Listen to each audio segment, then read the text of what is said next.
انسانوں کو قد اور فٹوں سے نہیں ناپتا. اللہ کے ہاں جب انسان ناپے جاتے ہیں تو کردار سے ناپے جاتے ہیں. جس کا جتنا بہتر کردار ہوگا وہ اتنا ہی بڑا انسان ہوگا. اور چاہے انسان بڑا دکھائی دے مگر اس کے پاس اگر کردار نہ ہو تو وہ کردار کا بونا ہوگا، اس کی کوئی حیثیت نہیں ہوگی. اہل بیت کی قرآن میں اللہ تعریف کر رہا ہے، نشانیاں بتا رہا ہے.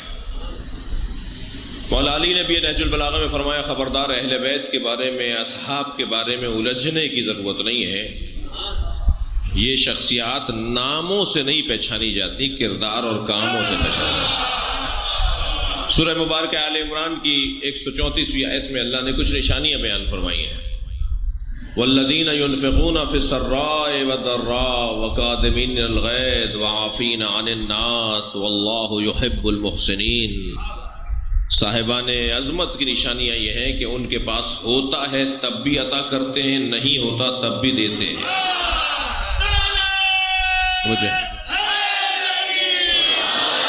صاحبان کردار کی نشانی یہ ہے کہ ان کے پاس ہو تب بھی دیتے ہیں، نہ ہو تب بھی دیتے ہیں. یہ ہو تب دیں تو سمجھ میں آتی ہے بات. اس بچے کی جیب میں مثلاً 10 روپے ہوں اور کوئی فقیر اس سے مانگے اور یہ 2 روپے دے دے تو بات سمجھ میں آتی ہے. اور اس کی جیب میں کچھ بھی نہ ہو اور یہ نہ دے تو لوگ کہیں گے کہ نہیں تھا، لیکن نہ ہو اور پھر دے. ایک صاحب کہنے لگے مولانا ہمارے پاس پیسے ہوتے تو ہم بھی سخی ہوتے. میں نے کہا آپ سخی ہوتے تو آپ کے پاس پیسے ہوتے. صلوات پڑھے ذرا محمد و آل محمد. اللہ اس کے ذریعے سے تقسیم کرواتا ہے جس میں دینے کا جذبہ ہو.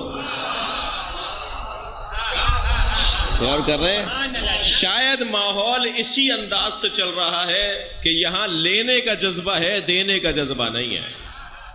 جس ماحول میں لینے کا جذبہ زیادہ غالب آ جائے، ایک بی بی کی محفل ہے کہ جس کی صفات میں بڑی صفت یہ ہے کہ وہ دینے والی ہے، وہ شعور دینے والی ہے، وہ عرفان دینے والی ہے، وہ کردار دینے والی ہے، وہ تحفظ اسلام دینے والی ہے. اس نے دیا ہے، لیا نہیں ہے. شاید اگر میرے معاشرے میں یہ بیماری برطرف ہو جائے، ہمارے ماحول سے یہ بیماری ختم ہو جائے کہ لینے والے کم ہوں اور دینے والے زیادہ ہوں، تو ہمارا معاشرہ ترقی کرے گا. جس ماحول میں بھی آپ دیکھیں جہاں دینے والے زیادہ ہیں اور لینے والے کم ہیں، وہاں کے حالات بہت اچھے ہیں. میں اپنے پاکستان کی بات کر رہا ہوں، اپنے ماحول کی بات کر رہا ہوں. محفل اس وقت ہم پاکستان میں پڑھ رہے ہیں جی. یہ مسجد کا ہال ہے، الحمدللہ یہاں ایک بہت کثیر تعداد اور جمع غفیر موجود ہے. فرض کیجئے طے کرے بانی محفل کے بعد تبرک تقسیم ہوگا، اور تبرک تقسیم کرنے والے کے ہاتھ میں جلیبیوں کا اور مٹھائیوں کا ٹوکرا ہو، اور اسے کہہ دیا جائے کہ آپ اس دروازے پہ کھڑے ہو جائیں اور آنے والوں کو مٹھائی تقسیم کریں. تو دینے والا ایک ہوگا، لینے والے 1000 ہوں گے. تو جب دینے والا ایک ہو اور لینے والے 1000 ہوں تو پھر دھکا بھی لگے گا، کوہنی بھی چبھے گی جی. ہر شخص چاہے گا کہ مجھے پہلے مل جائے. پھر اسے آواز کوئی دے گا ماموں مجھے دے دو، تو وہ مڑ کے دیکھا یہ میرا بھانجا کون سا آ گیا. پھر ایک اور آواز آئے گی چاچا مجھے دے دو، پھر ایک اور آواز آئے گی خالو مجھے دے دو. تو یہ بھی طے ہے کہ جب لینے والے زیادہ ہوں تو رشتہ داریاں بھی بنا لیتے ہیں.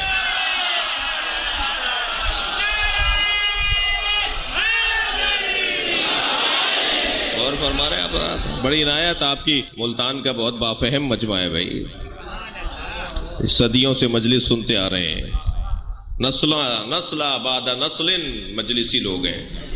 تو دینے والا ایک ہے. تو ایک مرتبہ دھکے لگنے لگے، مسئلہ ہونے لگا، تو بانی نے کہا جی دوسرا دروازہ بھی کھولو. پھر ایک ٹوکرا لے کے ایک اور صاحب کھڑے ہو گئے. کچھ لوٹ کم ہوا مگر مطلوب کیفیت نہیں ہوئی. انہوں نے کہا جی تیسرا دروازہ بھی کھولو. پھر چوتھا بھی کھلوا دیا، پانچواں بھی کھلوا دیا. اب میں آپ سے پوچھتا ہوں جتنے دینے والے بڑھتے جائیں گے اتنا ہی ماحول پرسکون ہوتا چلا جائے گا نا. اہل بیت چاہتے ہی ہے کہ دینے والے بڑھ جائیں، لہذا آئیڈیل ماحول ہوگا کہ جب لوگ صدقہ لے کر پھر رہے ہوں گے اور کوئی لینے والا نہیں ہوگا. اللہ اکبر. جب امام ظہور فرمائیں گے، جب حضرت ظہور فرمائیں گے تو لوگ صدقہ لے کر پھریں گے کہ کوئی ہمیں مستحق مل جائے، مگر جسے مستحق سمجھ کے وہ دیں گے وہ کہے گا میں خود دینے والا ہوں۔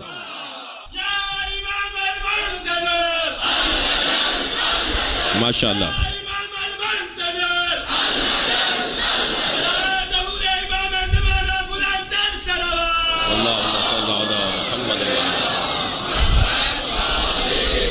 عزیزان گرامی، ہمارے ماحول کی اصلاح اور ہمارے ماحول کے حالات پر بھی بنیادی توجہ کی ضرورت ہے۔ بعض اوقات ہم چھوٹے مسئلے حل کر دیتے ہیں تو معاشرہ پرسکون نہیں ہوتا، بڑے مسئلوں کے حل کرنے کی ضرورت ہے۔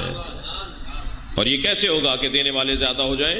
اس کے دو سبب ہیں، ایک تو معاشی خوشحالی سبب بنے گا کہ دینے والے زیادہ ہو، اور دوسرا جذبہ سخا، عطا کا جذبہ، سخاوت کا جذبہ۔ پریشان حالی میں اگر کوئی شخص اپنے جیسے سے جا کر بات کرے تو اللہ حدیث قدسی میں کہتا ہے یہ میری شکایت لگا رہا ہے، مجھے اگر پریشانی ہے تو مجھے اس سے مانگنا چاہیے جو دے سکتا ہے، میں اسے جا کر رو رہا ہوں، پریشان ہو رہا ہوں، اس کو بتا رہا ہوں جو کچھ نہیں کر سکتا، تو اللہ حدیث قدسی میں کہتا ہے یہ میری شکایت لگا رہا ہے۔ اور اللہ کی شکایت لگانے والا کون ہے وہ خود جانتا ہے۔ تو قرآن مجید کا سب سے چھوٹا سورہ ہے مگر قرآن کی حفاظت کا سب سے بڑا سامان ہے۔ کیا ہوا ہے؟ نبی مکرم کو جیسے جیسے اللہ نے سرمایے بڑھائے، رسول بنایا، انا ارسلناک شاہدا مبشرا ونذیرا وداعیا الی اللہ باذنہ وسراجا منیرا، اے میرے حبیب ہم نے تمہیں رسول بنا کر بھیجا، ہم نے تمہیں مبشر و نذیر بنا کر بھیجا، ہم نے تمہیں سراج منیر بنا کر بھیجا، ہم نے تمہیں اپنی جانب بلانے والا پھر سراج منیر بنا کر بھیجا۔ کتنی دولتیں نبی کو دیں؟ یہ سارے سرمایوں میں اضافہ ہو رہا ہے، دولتوں میں نبی کے اضافہ ہو رہا ہے۔ پھر اللہ نے کہا انا فتحنا لک فتحا مبینا، ہم نے تمہیں فتح مبین، فتح مکہ عطا کر دی، کھلی فتح تمہیں دی ہے، کامیابیاں تمہارے لیے ہیں۔ اپنے حبیب کو اللہ نے معراج پر بلا دیا، سورہ النجم کے اندر اللہ کہہ رہا ہے وَهُوَ بِالْأُفُقِ الْأَعْلَىٰ، ہم نے اپنے حبیب کو اتنی بلندی پر پہنچایا کہ اس سے اونچی جگہ ہی نہیں ہے۔ افق اعلیٰ کے اوپر ہم اپنے حبیب کو لے گئے۔ جب نبی مکرم افق اعلیٰ پر پہنچے تو ساری کائنات نبی کے نیچے ہے نا، جب اس سے اونچی جگہ کوئی نہیں ہے تو سب نیچے ہے نا۔ اور جو نبی جس مقام پر گئے ہیں وہاں جوتیوں کے ساتھ گئے ہیں۔ توجہ کر رہے ہیں آپ حضرات؟ نبی جس مقام پر گئے ہیں وہاں نبی مکرم، کون اس کو کنٹرول کر رہا ہے؟ توجہ ہے؟ توجہ میری طرف ہے آپ حضرات؟ اب تھوڑا بڑھا دیجئے، آپ تو بالکل یا کم کر دیتے ہیں یا بہت تیز کر دیتے ہیں۔ ایک صلوات اور ہدیہ کریں نبی کے ذات میں۔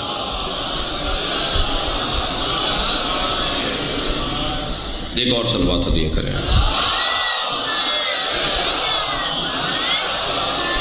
اس سے بہتر صلوات ہدیہ کریں۔ اللہم صل علی محمد۔ توجہات آپ سے زیادہ چاہوں گا۔ پروردگار عالم نے اپنے حبیب کو جس مقام پر پہنچایا ہے وہاں حدیث کہتی ہے کہ نبی جوتیوں کے ساتھ گئے۔ البتہ حضرت موسیٰ سے جوتیاں اتروائیں تھیں اللہ نے۔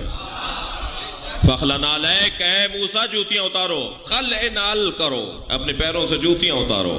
یہ وادی مقدس ہے، معلوم یہ ہوا جو وادی مقدس ہو وہاں جوتیاں اتار کر آتے ہیں۔ یہ حدیث، یہ قرآن کی آیت سے روشن ہے کہ مسجدوں میں، امام بارگاہوں میں، مقدس جگہوں پر جوتیاں اتاری جائیں۔ یہ بحث نہیں ہوگی کہ جوتیاں پاک ہوتی ہیں یا نجس ہوتی ہیں، جوتی جوتی ہوتی ہے۔ اور کر رہے ہیں حضرت موسیٰ سے اتروائی جوتیاں، لیکن نبی جوتیوں کے ساتھ گئے۔ تو اب مجھے یہ کہنے کی اجازت ہے نا کہ نبی مکرم جوتیوں کے ساتھ گئے ہیں اور افق اعلیٰ پر ہیں، تو ساری کائنات نبی کی جوتیوں کے نیچے ہے۔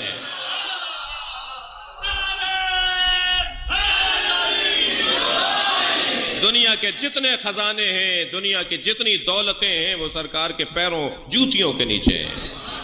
اس بلندی پر اللہ نے اپنے حبیب کو پہنچایا، سرمایہ اور بڑھ گیا، دولت اور بڑھ گئی، نبی کی رسول بنا دیا، فتح مبین دے دی، نبی کو معراج دے دی اللہ نے۔ ابھی 3 دن پہلے آپ نے محفل کی ہوگی، سبحان الذی اسریٰ بعبدہ، بابرکت ہے وہ ذات جو اپنے عبد کو رات رات لے گئی۔ اور کر رہے ہیں ایک عبد کے لیے بہت بڑا مقام ہے کہ اس کا معبود اس کی وجہ سے پہچانا جائے۔ معبود اللہ ہے، لیکن یہ عبد کیسا ہے کہ جس کی وجہ سے اس کے معبود کا تعارف ہو رہا ہے۔ بہت بڑا مقام ہے کسی عبد کے لیے۔ سرکار کو معراج دے دی، سرکار کو رسالت دے دی، سرکار کو اللہ نے فتح مکہ دے دیا، اللہ کے حبیب کو اللہ نے قرآن دے دیا، اس سے بڑھ کر اور کیا ہے؟ انا انزلناہ فی لیلۃ القدر انا انزلناک تبیانا لکل شیء نزل بہ روح الامین علی قلبک، اے میرے حبیب ہم نے روح الامین کے ذریعے تمہارے قلب پر اس قرآن کو اتارا ہے۔ اللہ نے اپنے حبیب کو قرآن دے دیا۔ علامہ اقبال رحمۃ اللہ علیہ روزانہ صبح کی نماز کے بعد قرآن کی تلاوت کرتے تھے۔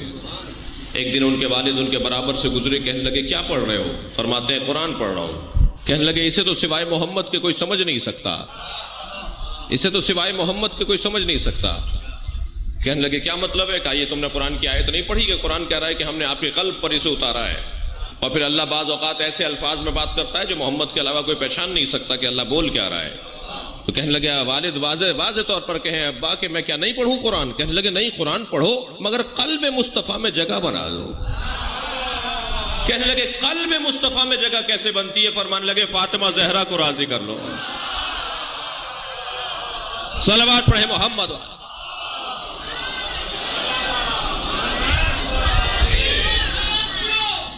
توجہ ہے کہ ہاں اللہ نے اپنے حبیب کو قرآن دے دیا، رسالت عطا کر دی، فتح مکہ دے دیا، پروردگار عالم نے اپنے حبیب کو اتنا کچھ دیا۔ میری تمہید یہاں مکمل ہو جانی چاہیے، جیسے جیسے سرمایہ بڑھتا چلا گیا ایسے ایسے اس کی حفاظت کا احساس بڑھتا چلا گیا۔ دیکھیے ککڑی بیچنے والے کو نیند اچھی آتی ہے مگر کروڑ پتی کو نیند نہیں آتی جب تک کہ وہ انشورنس نہ کروا لے، اپنے سامان، اپنے مال، اپنی دولت کی انشورنس نہ کروا لے۔ کہ بھائی اب ہماری گاڑی اگر کہیں لگ بھی گئی تو کوئی مسئلہ نہیں ہے، ہماری جو انشورنس کمپنی ہے وہ ہمیں اس پوری گاڑی دے دے گی جی۔ اب اگر کوئی ہمارے ساتھ ہمارے فیکٹری میں کچھ ہو گیا خدا نخواستہ تو یہ انشورنس کمپنی والے ہمیں سارے پیسے دے دیں گے۔ ایسا ہی ہے، جب تک وہ انشورڈ نہیں کروا لیتے، جب تک بیمہ نہیں لے لیتے پالیسی، اس وقت تک اسے نیند نہیں آتی۔ لیکن جیسے ہی وہ بیمہ پالیسی لے لیتا ہے سکون میں آ جاتا ہے کہ میری اب چیز اگر بگڑے گی بھی تو بچانے والا کوئی ہے۔ اللہ کو جتنا نبی کو اللہ نے جتنا سرمایہ دیا، دولت اتنی بڑھی کہ کسی کی دولت نبی کی دولت سے قابل مقایسہ نہیں ہے۔ اتنی دولت بڑھی، یا اللہ یہ بچے گی کیسے؟ فرمایا انا اعطیناک الکوثر، ہم نے تمہیں فاطمہ زہرا عطا کر دی، تمہارا دین اسی کی وجہ سے بچتا رہے گا۔ صلوات پڑھے محمد و آل محمد۔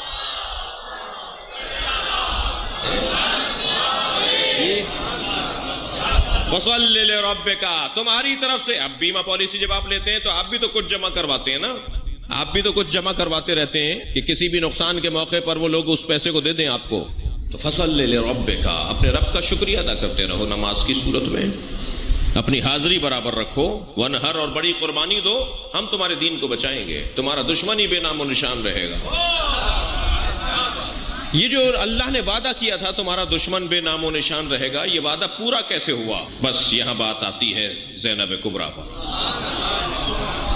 پروردگار عالم نے اس ذات کے ذریعے سے، سیدہ زینب کے ذریعے سے اللہ نے اپنے دین کو محفوظ کیا ہے۔ جو بی بی کبھی اپنے بھائیوں اور اپنے والد کے سامنے بغیر حجاب کے نہ آئی ہو، وہ اگر کسی دربار میں بغیر حجاب کے کھڑے خطبہ دے رہی ہو تو اس کا انداز بتاتا ہے کہ یہ اللہ کی طرف سے مامور ہے۔ اللہ کی طرف سے بہت سی دلیلیں ہیں، علماء کرام تشریف فرمائے، صاحبان دقت بیٹھے ہیں، بہت سی دلیلیں ہیں کہ جناب زینب اللہ کی طرف سے مامور تھیں۔ ان اللہ یراہن اسارا، اللہ انہیں اسیر دیکھنا چاہتا ہے۔ ارادہ پروردگار زینب کے ساتھ ہے، یہ امام حسین کا جملہ ہے، لہذا سیدہ زینب کا مقام کچھ کم مقام نہیں ہے۔ دیکھیے بہت وسیع باب ہے آج کی محفل کا۔ آج کی محفل میرے اور آپ کے ممدوح شخصیت اور ذات جو ہے جناب زینب، ان کے اوپر بات کرنے کے لیے بڑا وسیع ٹائم چاہیے۔ کئی زاویے ہیں، کئی پہلو ہیں بی بی کی شخصیت پہ غور کرنے کے حوالے سے۔ اللہ اپنا دین، اپنا نظام کسی غیر معصوم کے ہاتھ میں نہیں دے گا۔ ایک نجی ٹی وی چینل کے اوپر تھے، ایک دیوبندی مفتی صاحب ہمارے ساتھ تھے، ایک بریلوی مفتی صاحب بھی تھے۔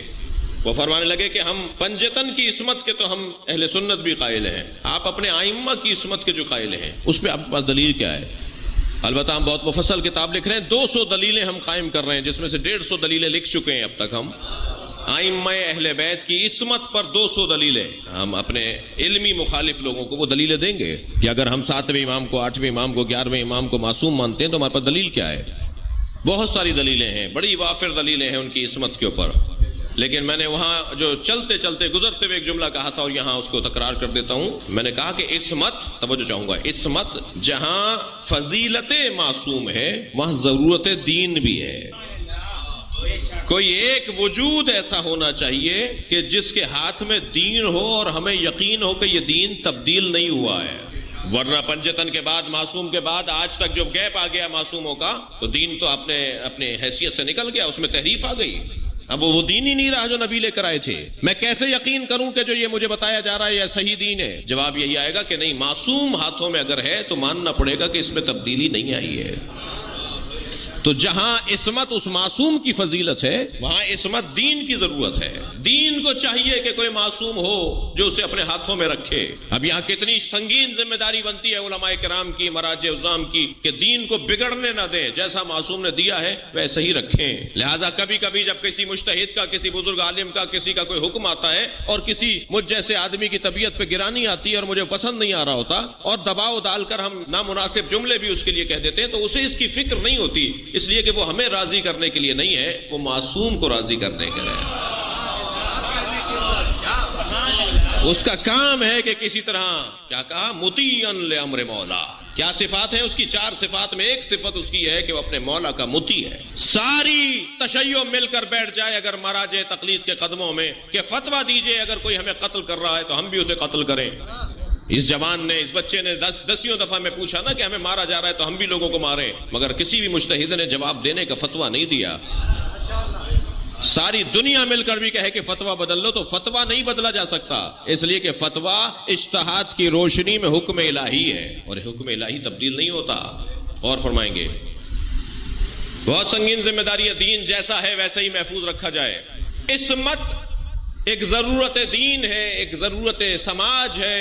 اب معصوم تو 14 ہیں، منصوص وہ مصطلح معصوم تو 14 ہیں، لیکن کچھ ہستیاں ایسی ہیں جو مصطلح معصوموں پر دلیل عصمت ہیں، جن میں ایک عباس علمدار، بڑی نایت آپ توجہ سے سن رہے ہیں، ایک حضرت عباس کا نام، ایک حضرت معصومہ قم، ایک حضرت علی اکبر، اور ایک آج کی اور میری ممدوح جناب زینب کبریٰ۔ یہ معصومین کی عصمت پر دلیل ہے، جنہیں علماء علم کلام نے لکھا ہے محفوظ عن الخطا، بعض نے لکھا ہے عصمت صغرا، بعض نے لکھا ہے عصمت صغرا۔ ائمہ اہل بیت جناب زہرا 14 معصوم عصمت کبریٰ پر فائز ہیں اور زینب کبریٰ عصمت صغرا پر فائز ہیں، اس لیے کہ یہ معصوم کے لیے دلیل عصمت بن رہی ہے۔ جب ان کی زندگیوں میں کہیں خطا کا گزر نہیں ہے تو یہ جن کی پیروی کرتے ہیں ان کی عصمت کیسی ہوگی؟ صلوات پڑھیں محمد و آل محمد۔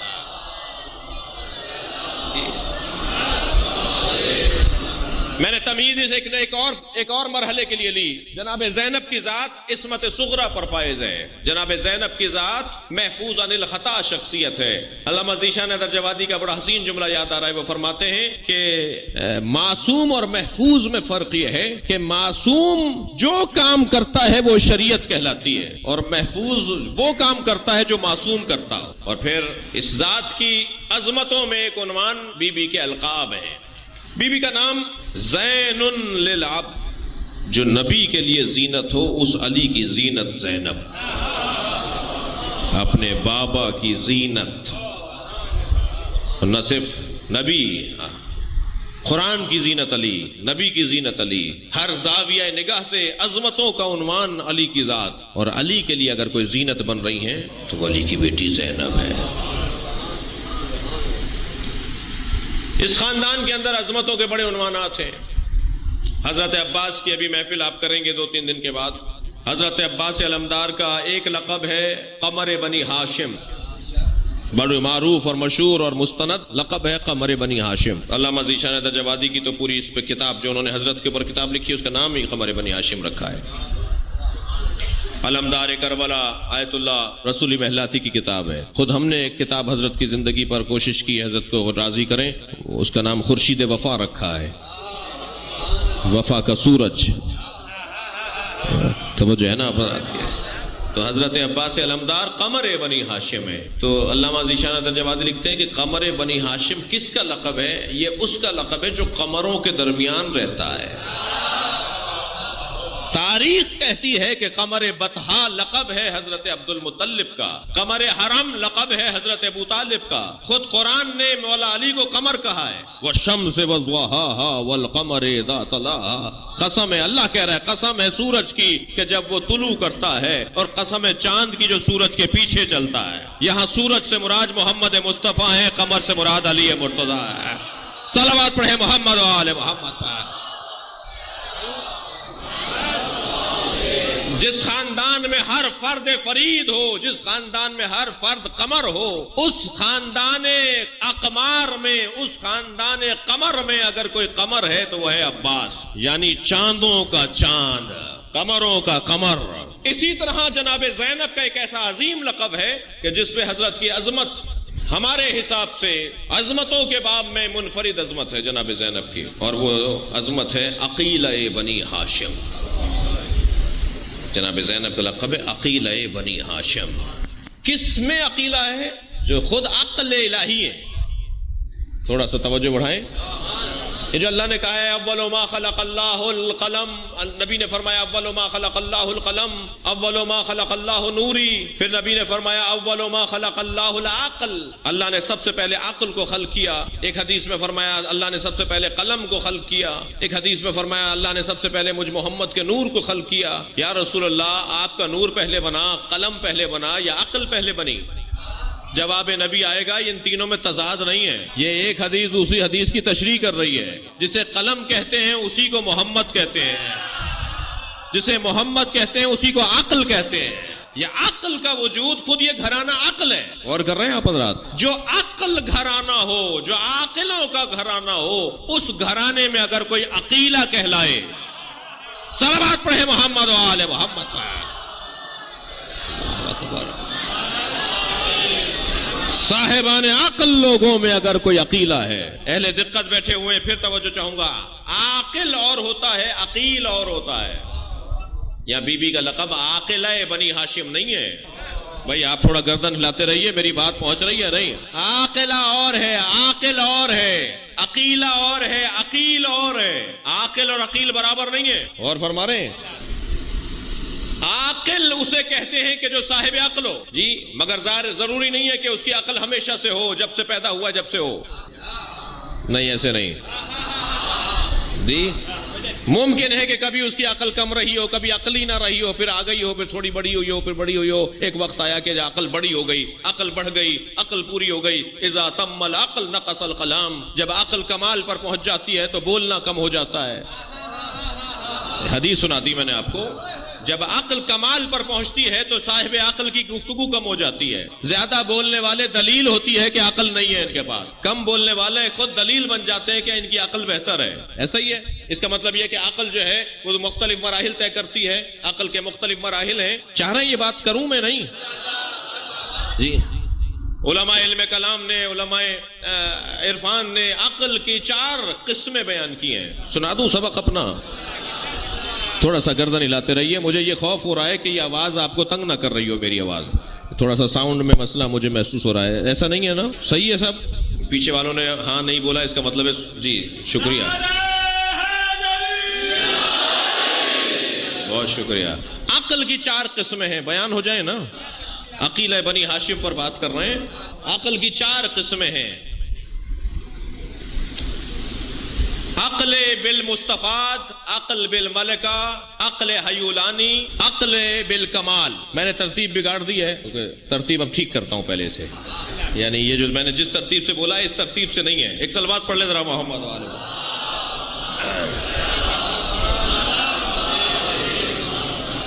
عقل حیولانی سب سے پہلی عقل ہے. جب عقل بنتی ہے، جب اللہ عقل کو بناتا ہے تو یہ عقل حیولانی ہے. یہ جو بچہ دنیا میں آتا ہے نا، عقل کو لے کر آتا ہے، مگر عقل حیولانی کو لے کر آتا ہے. جس کی مثال آپ یہ لے لیجئے، مثال کے طور پہ یہ برتن ہے، اس میں آپ بہت ساری چیزیں ڈال سکتے ہیں، کچھ بھی ڈال سکتے ہیں، ٹھیک ہے، ایک صفحہ ہے جس پہ بہت ساری چیزیں آ سکتی ہیں، اس کیفیت کو کہیں گے بچے کے حوالے سے عقل حیولانی۔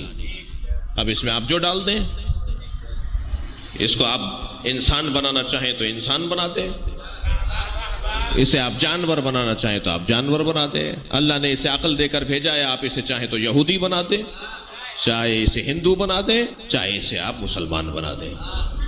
اللہ نے اسے پذیرش قبول کرنے والا، قبولیت کا ایک مادہ اور اہلیت اور صلاحیت دے کر بھیجا ہے جی۔ تو یہ عقل حیولانی ہے، عقل ہے، صفحہ ہے، خالی صفحہ ہے، اس میں جو ڈالنا چاہیں ڈال دیں، یہ عقل حیولانی ہے۔ یہ عقل حیولانی ایک مرحلہ اور آگے بڑھتی ہے اور وہ کہلاتی ہے عقل بالفعل۔ یہ فعلیت میں آنا شروع ہوتی ہے، یہ کام کرنا شروع کرتی ہے۔ دو باتیں اس نے سنی تھیں، اب ان دونوں کو جوڑنا شروع کر دیتی ہے۔ یہ ایک بات ایسے سنی تھی، ابا سے سنا کہ خبردار خبردار، بڑوں کی بات میں بات بولتے نہیں ہیں، جب بڑے بات کر رہے ہو تو چھوٹوں کو بولنا نہیں چاہیے۔ یہ انہوں نے سن لیا، لیکن انہوں نے اپنے استاد کو بھی ٹوک دیا، کیونکہ وہاں ان کا بھی کوئی بڑا بیٹھا تھا۔ اب انہیں یہ نہیں پتا کہ استاد کو ٹوکتے نہیں ہیں۔ انہوں نے ایک بات تو سنی تھی کہ بڑوں کے بیچ میں نہیں بولتے، مگر یہ بات نہیں سنی تھی کہ بڑوں کو ٹوکتے نہیں ہیں۔ انہوں نے ٹوک دیا بچے کو۔ اب یہ عقل بالفعل، کام کر، پھر سے وہ سمجھائے گا نہیں بیٹا وہ بات ٹھیک ہے تو یہ بات غلط ہے۔ یہ عقل بالفعل، ایسا ایسا عقل کام کرنا شروع کر رہی ہے۔ یہ جیسے جیسے بڑا ہوتا جاتا ہے، جیسے جیسے جوان ہوتا جاتا ہے، اس کی عقل جو ہے عقل بالفعل ہو جاتی ہے۔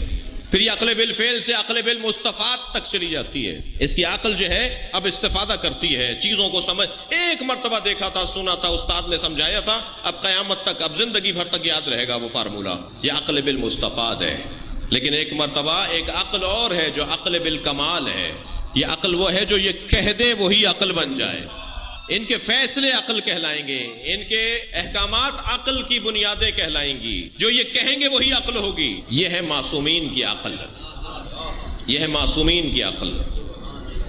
لہذا آیت اللہ جوادی عاملی تقسیم کر رہے ہیں انسان کامل اور انسان اکمل میں، انسان کو دو حصوں میں تقسیم کر رہے ہیں۔ فرماتے ہیں ایک انسان ہے، ایک انسان کامل ہے اور ایک انسان اکمل ہے۔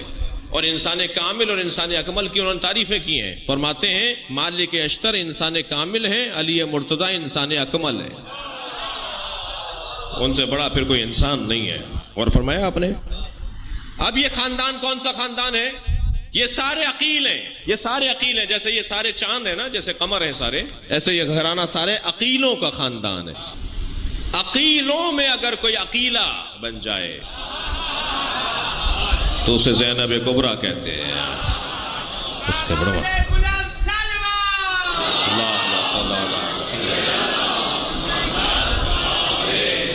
میں بہت ساری مثالیں رکھتا ہوں اپنے اس مدعا کے اوپر، بات کو ہضم کر کے اور سمجھ کر آپ کے سامنے سبق دوہرا رہا ہوں۔ آپ نے کبھی غور فرمایا کہ جب چادر تطہیر کا واقعہ سن 9 ہجری میں رونما ہوا، 9 ہجری میں جب مباہلہ پیغمبر اکرم کہہ کر آ گئے کہ کل تعالوا ندعو ابناءنا وابناءکم ونساءنا ونساءکم وانفسنا وانفسکم ثم نبتہل ونجعل لعنۃ اللہ علی الکاذبین، یہ 9 ہجری میں آئے۔ تطہیر اور مباہلے کے واقعے کا بڑا گہرا ربط ہے آپس میں۔ مباہلے میں پیغمبر کہہ کر آئے کہ تم اپنے مردوں کو لے آؤ، ہم اپنے مردوں کو لاتے ہیں، تم اپنے بیٹوں کو لاؤ، ہم اپنے بیٹوں کو، ہم اپنی عورتوں کو، تم اپنی عورتوں کو، ہم اپنے جیسوں کو، تم اپنے جیسوں کو، پھر ہم مباہلہ کریں گے۔ غور کر رہے ہیں؟ تو پیغمبر گھر میں تشریف لائے اور آ کر آپ نے فرمایا یا فاطمہ ایتینی بالکساء الیمانی، مجھے چادر یمنی لا کر دے دو، انی اجد فی بدنی ضعفا، میں اپنے بدن میں ضعف محسوس کر رہا ہوں۔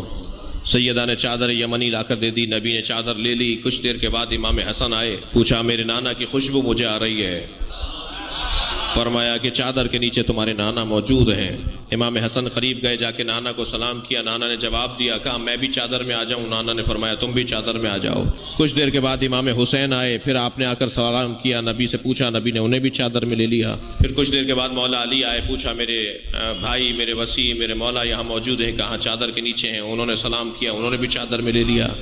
امام حسن، امام حسین، جناب مولا کائنات، پھر جناب زہرا چادر کے اندر چلی گئیں۔ میں آپ سے سوال کرتا ہوں، اس وقت میں بیویاں دیکھ رہی تھیں، اسی لیے تو جناب ام سلمہ نے آگے بڑھ کر کوشش کی کہ وہ چادر میں آ جائیں، اور نبی نے چادر کا کونا کھینچ کے فرمایا تم خیر پر ہو، اہل بیت میں نہیں ہو۔ ہو جائے میں آپ سے سوال کر رہا ہوں کہ اس ماحول میں جناب زینب کہاں تھیں؟ قاعدتاً قانوناً طبق معمول جناب زینب وہی ہیں. عقیلہ بنی ہاشم کی دلیل دے رہا ہوں. زینب کبریٰ وہی ہیں، مگر چادر کے قریب آنے کی کوئی روایت نہیں ملتی.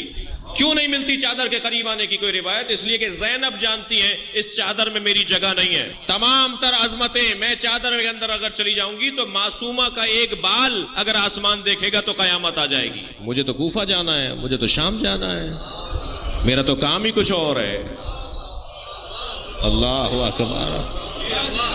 مجھ سے جو اللہ نے کام لینا ہے وہ کام ہی کچھ اور ہے. دلیل دے رہا ہوں. جب مولا کائنات کو لے جا رہے تھے نا گرفتار کر کے، جناب زہرا نے فرمایا تھا میں اپنی چادر پریشان کر رہی ہوں، میں اپنے بال پریشان کر رہی ہوں، چھوڑ دو علی کو. تو لکھا ہے آیت اللہ عباس قمی نے بھی، شیخ عباس قمی نے بھی اور بزرگوں نے بہت لکھا ہے اس روایت کو. بڑی روایت ایک جگہ نہیں ہے کہ جب بی نے فرمایا خلو ابو الحسن کو چھوڑ دو ورنہ میں اپنے بال پریشان کر دوں گی، تو سلمان کہتے ہیں کہ میں نے دیکھا سیدہ نے اپنی چادر ہٹانا چاہی، گویا اپنے سر کو کھول رہی تھی سیدہ. تو سلمان کہتے ہیں میں نے دیکھا مسجد نبوی کی دیواریں فضا میں اٹھنے لگیں. یہ مسجد اتنی اوپر ہو گئی تھی کہ گھوڑا گزر سکتا تھا. جب مولا علی نے یہ منظر دیکھا ماحول کے اندر تو مڑ کر دیکھ کر فرمایا فاطمہ اپنی چادر پریشان نہیں کرو. گویا زہرا فرما رہی تھی میں قیامت لا رہی ہوں، اگر علی کو نہیں چھوڑو گے میں ابھی زمین آسمان جوڑ دوں گی، میں ابھی آسمان اور زمین کو ملا ڈالوں گی. اور مولا نے فرمایا نہیں چادر پریشان نہیں کرو اپنی. زینب جانتی ہیں کہ مجھے کوفہ جانا ہے، زینب مجھے جانتی ہیں کہ مجھے شام جانا ہے، میرے سر پہ چادر نہیں ہوگی، آسمان چادر کے بغیر میرا سر دیکھے گا. لہذا بی بی اس 3 یا 4 سال کا سن ہے جناب زینب کا اس وقت، مگر اس کے باوجود بھی چادر میں نہیں جا رہی سیدہ زینب. اسے کہتے ہیں عقیلہ بنی ہاشم. صلوات پڑھے محمد و آل محمد پر.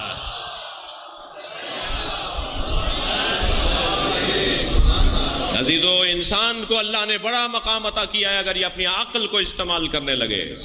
یہ ممتاز ہی اس بنیاد پر ہوتا ہے معاشرے میں کہ یہ اپنی عقل کو استعمال کر رہا ہے، اور عقل کا اضافہ ہوتا ہے صاحبان عقل سے دوستی کرنے کے بعد. الحمدللہ الحمدللہ جو افراد اہل بیت سے جڑے ہوئے لوگ ہیں ان کی عقل ان سے بہتر ہے جو اہل بیت سے دور ہیں، اور اس کو مسلسل اضافہ کرنے کی ضرورت ہے. ایک جگہ معصوم ارشاد فرماتے ہیں سنو تمہاری عقل زائل ہو جائے گی اگر تم نے گناہ کیے. جس کے گناہ بڑھ جاتے ہیں ان کی عقل کام نہیں کرتی.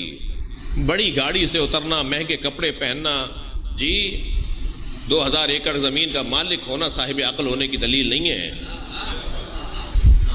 عزیزان گرامی صاحب عقل ہونے کی دلیل وہ ہے جو اپنے بارے میں صحیح فیصلہ کر پائے.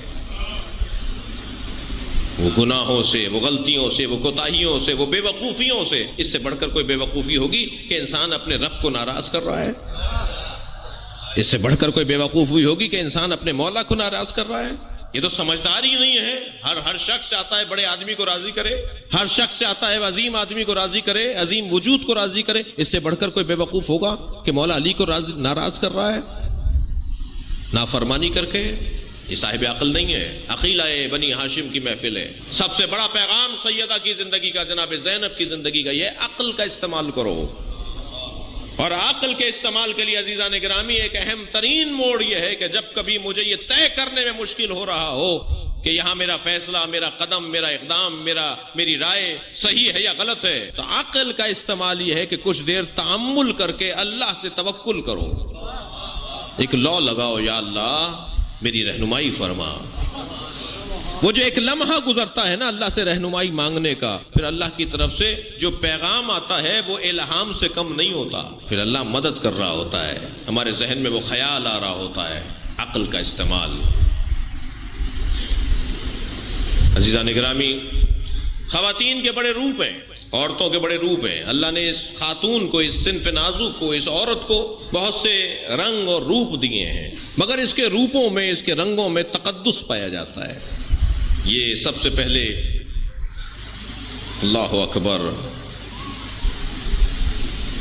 زوجہ بن کے جب آتی ہے تو اس میں تقدس اتنا ہے، اس میں تقدس اتنا ہے کہ یہ اپنے شوہر کو اللہ کے قریب بھی بنا سکتی ہے اور اللہ سے دور بھی کر سکتی ہے. بہت سارے لوگ آپ نے دیکھے ہوں گے شادی سے پہلے نمازی تھے، شادی کے بعد نمازی نہیں رہے. کیا ہو گیا بھائی؟ جماعت میں نہیں آ رہے، نماز میں نہیں آ رہے. شادی سے پہلے داڑھی تھی، اب وہ داڑھی کٹ گئی کیونکہ زوجہ محترمہ آ گئی ہے. جی یہ زوجہ اپنے شوہر کو دیندار بھی بنا سکتی ہے، بے دین بھی بنا سکتی ہے. یہ زوجہ اپنے شوہر کو انسان بھی بنا سکتی ہے، حیوان بھی بنا سکتی ہے. یہ شادی چند لمحوں کی تسکین کا نام نہیں ہے، یہ انسانیت کے فروغ کا نام ہے. میرے آپ کے رہنما کیا فرما رہے ہیں جب شادی کے دوسرے روز نبی نے مولا علی سے پوچھا بتاؤ میری بیٹی کو کیسا پایا؟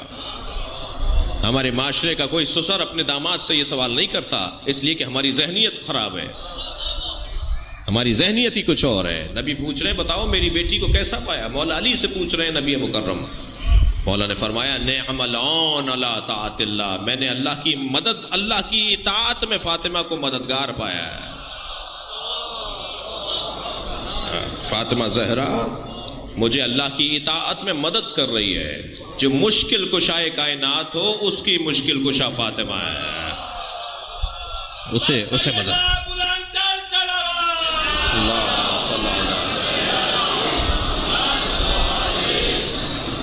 ایک روپ اس کا زوجہ کا روپ ہے. یہ اپنے شوہر کو دیندار انسان بہتر بھی بنا سکتی ہے، اپنے شوہر کو یہ حیوان بنا دیتی ہے، اللہ سے دور کر دیتی ہے. یاد رہے کہ جس اللہ نے یہ تمہیں دی ہے اس اللہ نے تمہیں کچھ حکم پہلے سے دیے ہوئے ہیں، کہیں اللہ کے حکم اس عورت کی وجہ سے نہ چلے جائیں. مگر عزیزو جب یہ مقدس ہو جائے، جب یہ اپنے فرائض کو ادا کرنے لگے تو یہ علی جیسے امام کے لیے بھی مددگار ہو جاتی ہے. تو بس زوجائیں وہ زوجائیں ہیں، ورنہ حیوانیت ہے. اگر وہ زوجہ یہ کام نہیں کر رہی تو وہ حیوانیت ہے، زوجیت نہیں ہے. جی اگر یہ زوجہ اپنے شوہر کو اچھا انسان بنا رہی ہے تو یہ زوجہ ہے. جب جناب زینب کا عقد ہوا نا حضرت عبداللہ سے، پہلے تو مولا علی نے اپنی بیٹی کو اپنے چچا زاد، اپنے بھائی کے بیٹے کو یعنی ان کے چچا زاد کو کیوں دیا، اپنے بھتیجے کو کیوں دیا؟ اس لیے کہ نبی کی ایک حدیث مولا کے سامنے تھی، یا علی البنات للبنین، اے علی ہماری بیٹیاں ہمارے بیٹوں کے لیے ہیں. یہ ایک حدیث نبی سے مولا علی نے سنی تھی، لہٰذا آپ نے اپنی بیٹی جناب زینب کا عقد جناب عبداللہ سے کیا. لیکن جب عقد ہونے لگا نا تو ضمن عقد نکاح نامے میں آپ کے ہاں بھی تو ایک لکھا ہوا ہے نا، کوئی شرائط تو نہیں ہے، کوئی خاص شرائط تو نہیں ہے، نکاح نامہ میں لکھا ہوا ہے نا. تو ضمن عقد شرط لگائی تھی جناب زینب کبریٰ کے عقد کے موقع پر مولا علی نے، اور وہ شرط یہ تھی کہ میری زینب اگر حسین کے ساتھ جانا چاہے تو ان کا شوہر انہیں روکے گا نہیں، ورنہ شوہر اپنی بیوی کو باہر نکلنے سے روک سکتا ہے. شرعی طور پر شوہر اگر روک دے کہ تم باہر نہیں جاؤ گی تو اس کا جانا جائز نہیں ہے. فرمایا اگر یہ جانا چاہیں تو عبداللہ روکیں گے نہیں. لہذا جب جناب زینب امام حسین کے ساتھ جا رہی ہیں تو یہ پہلے سے طے شدہ تھا کہ عبداللہ یہ زینب جائے گی، اس لیے کہ بغیر زینب کے تو حسین مکمل نہیں ہوتے. خیال رکھیے ان کرم فرماؤں کا. جناب زینب کبریٰ کے بغیر امام حسین کا تو جو کام ہے، مشن ہے، وہ مکمل نہیں ہوتا. ابھی میرے بزرگ پڑھ رہے تھے میرے عزیز، علامہ اقبال کہتے ہیں حدیث عشق دو بابست کربلا و دمشق. جی عشق کی جو حدیث ہے، عاشقوں کا جو ذکر ہے، وہ شروع ہی دو جگہ سے ہوتا ہے. عاشقوں کے سربراہ دو لوگ ہیں، ایک کربلا سے تعلق رکھتا ہے، ایک دمشق سے تعلق رکھتا ہے. حدیث عشق دو بابست کربلا و دمشق، یکے حسین رقم کرد دیگرے زینب. صلوات پڑھے محمد و آل محمد.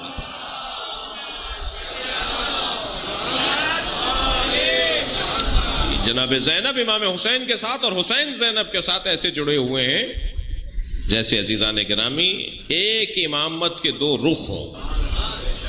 ایک امامت کے دو رخ ہوں. بڑا محتاط بول رہا ہوں. ایک امامت کے دو رخ ہوں. ایک جانب لوگو بنا ہوا ہوتا ہے اور ایک جانب حیثیت بنی ہوئی ہوتی ہے، مالیت بنی ہوئی ہوتی ہے. سکے کے دو رخ ہوتے ہیں. ایک جانب لکھا ہوتا ہے یہ کتنے کا سکہ ہے، پلٹ کے دیکھیں تو اس جانب اس کی حیثیت لکھی ہوتی ہے، کس ملک کا بنا ہوا ہے. زینب اور حسین ایسے ہی ہیں. امام حسین اسلام کی مالیت ہے اور زینب اسلام کی حیثیت ہے. یہ تو حدیث عشق دو بابست کربلا ہو دمشق، یہ کہ حسین رقم کر دیگرے زینب. بڑا گہرا تعلق ہے. عرفا نے لکھا ہے وہ کچھ دیر کے لیے جو تنہائی میں بہن بھائیوں میں باتیں ہوئیں، عرفا نے حدیث بھی ہے، جب امام غیبت میں چلے گئے تو ایک شیعہ نے آگے دروازہ بجایا، جناب حکیمہ خاتون کی آواز آئی، کون ہے دروازے پر؟ اس نے کہا مجھے امام سے سوال پوچھنا ہے. کہا امام تو غیبت میں. کہا پھر آج شیعوں کا کون وارث والی ہے؟ فرمانے لگی جلیس خاتون. اس نے جواب دیا، کیا خواتین اب ہماری امامت کریں گی؟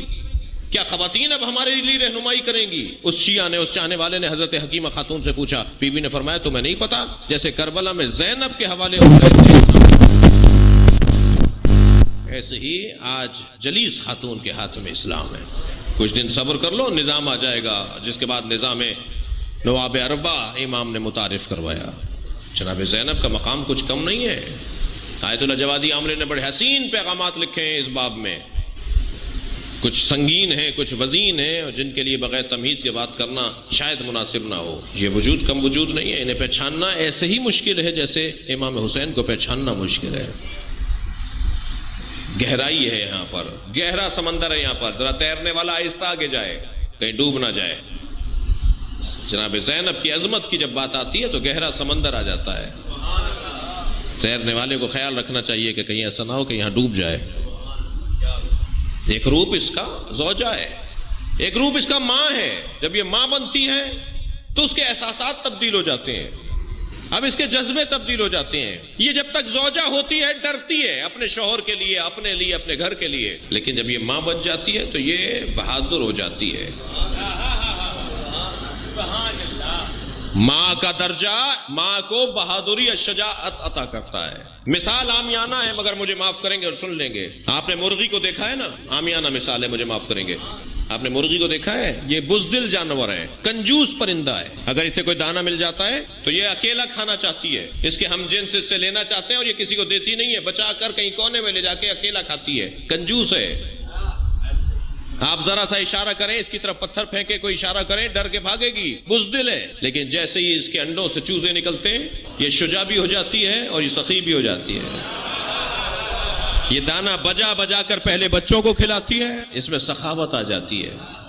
اور اگر اس کے بچوں پر کوئی جانور، کوئی انسان حملہ کرتا ہے تو یہ اس سے لڑ جاتی ہے. جو پہلے ڈرتی تھی اب لڑتی ہے، پہلے جو بزدل تھی اب وہ شجاع ہو گئی ہے. یہ کیسے اس کا مزاج بدلا ہے؟ اس کا مزاج اس کے بچوں نے بدلا ہے. اگر میں اپنے الفاظ کو بدلوں کہ اس کا مزاج اس کی ذمہ داریوں نے بدلا ہے. عزیزان گرامی، ہم سے جو کہتے ہیں نا کہ یہ کیسے لوگ ہیں، کہیں علم کا مسئلہ ہوتا ہے تو لڑنے کو چلے جاتے ہیں.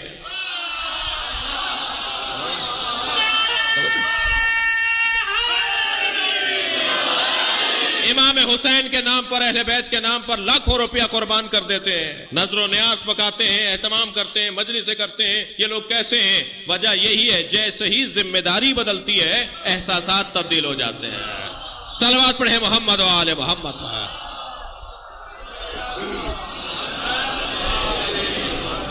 جناب زینب کبریٰ ایک روپ اس خاتون کا اور بھی ہے، اور اس خاتون کا ایک روپ ہے بیٹی. بڑا پیار ہے لفظ بیٹی میں. میں اپنی محفل کو، اپنے بیان کو یہی مکمل کروں گا. لفظ بیٹی میں، بیٹی کے لفظ میں بڑا پیار ہے. بیٹا ڈنڈا سا لفظ ہے. اگرچہ لوگوں کو کیا معلوم، لوگوں کو نہیں معلوم کیا ہو گیا ہے کہ وہ بیٹے کی طرف راغب زیادہ ہیں. جیسے اس کی زوج آئے گی یہ شاید دوا بھی لا کے نہیں دے گا، یہ تبدیل ہو جاتا ہے. مگر بیٹی شوہر کے گھر بھی چلی جاتی ہے تو اس کے احساسات ماں باپ کے ساتھ رہتے ہیں. جب تک روزانہ اپنی ماں سے بات نہ کر لے اس وقت تک اس کو چین نہیں آتا. جب اپنے والد کی خیریت نہ پوچھ لے اس سے چین نہیں آتا. یہ اپنے شوہروں کو تبدیل کر دیتی ہیں اپنی ماں باپ کی خاطر. یعنی اگر میں یوں کہہ دوں کہ اس کے ماں باپ کو تو چھڑوا دیتی ہیں مگر اپنے ماں باپ کو اس سے جوڑ دیتی ہیں.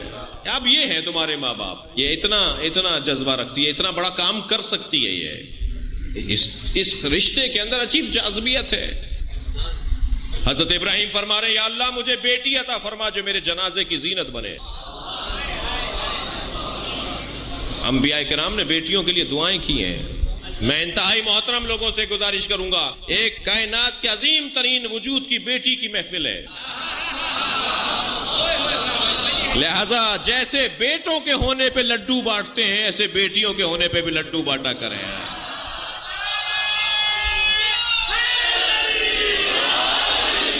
اگر ہم جناب زینب کو راضی کرنا چاہتے ہیں تو ہمیں چاہیے کہ ہم بیٹیوں کی آمد پر بھی ویسی ہی خوشی منائیں جیسی ہم بیٹوں کے آنے پر کرتے ہیں۔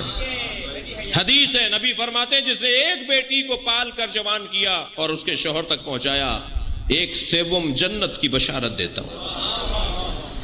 2 بیٹیوں کو جنہوں نے پال کر جوان کیا، میں نے تو برابر نصف جنت کی بشارت دیتا ہوں۔ فرمایا جس نے 3 اور 3 سے زیادہ بیٹیوں کو پال کر جوان کیا، سالم رکھا انہیں سالم رکھا، ان کی حفاظت کی اور شوہروں کے حوالے کر دیا، میں انہیں جنت کی بشارت دیتا ہوں۔ فرماتے ہیں ان عورتوں میں جن کے ہاں پہلے بیٹی پیدا ہوتی ہے اور جس کے ہاں پہلے بیٹا پیدا ہوتا ہے، دونوں میں افضل عورت وہ ہے جس کے پہلے بیٹی پیدا ہوتی ہو۔ جناب زینب پر صلوات ہدیہ کریں مل کے۔